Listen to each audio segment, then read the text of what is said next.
Hello, I'm Pastor Dave, the pastor of New Life, a Global Methodist church in State College. Now, in our service this weekend, we're looking at Acts chapter 4, verses 23 through 31.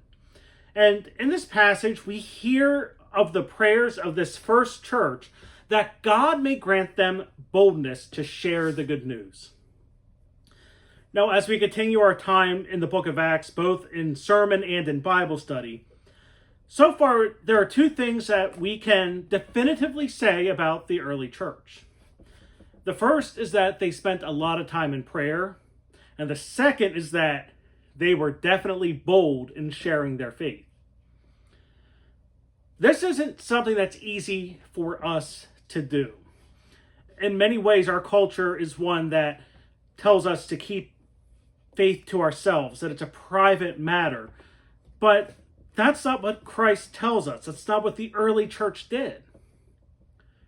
But internally for us as well, we have to balance the idea of being meek in faith with sharing the good news that Christ taught us to do.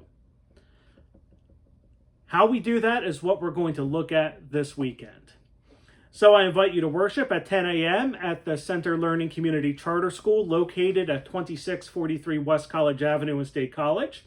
We stream the service on Facebook, and we post the sermon as well as other things on our YouTube page early in the next week. But until next time, I'm Pastor Dave, and I hope to see you in worship.